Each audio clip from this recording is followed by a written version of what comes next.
What's going on, everybody, and welcome to the third installment of the interviews for Black History Month.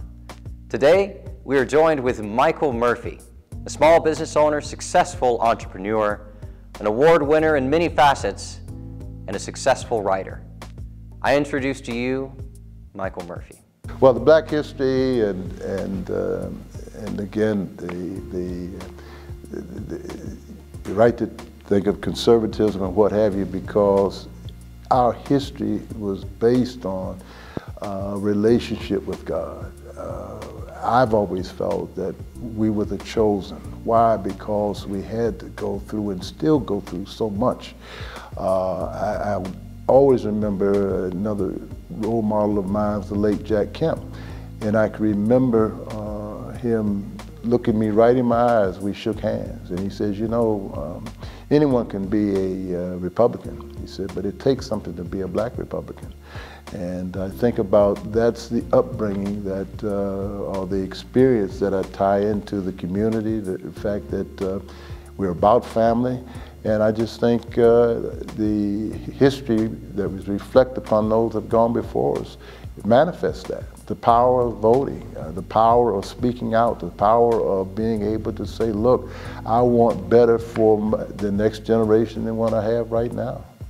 Whenever I think of Dr. King, I can remember I was in my freshman year at St. Louis University. And Dr. King was speaking, he was going to be a speaker. And I think just before that, he received a Nobel Peace Prize.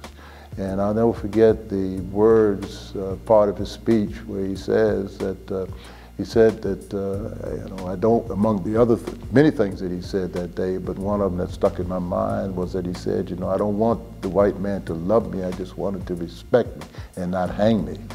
And from there, it just became, I had the opportunity to become involved in the first King holiday in the Commonwealth of Massachusetts when I was there in government. And each year, I always say that it's up to us. And I think the real message that Dr. King put forth, of course we think about have a dream, of course we think about content and character over color. But the other piece that I think that is so important today that was important to Dr. King was economic empowerment. I think if he were here today and see the economic disparities and see how it's widening, it is not closing, I think he'd be very, very frustrated and very concerned about it.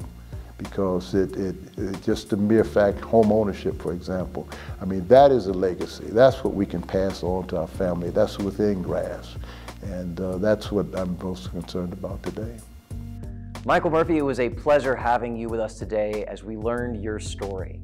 If you enjoyed this content, please like, subscribe, and comment down below and let us know what you think. Thank you so much for joining us today, and we'll see you next time.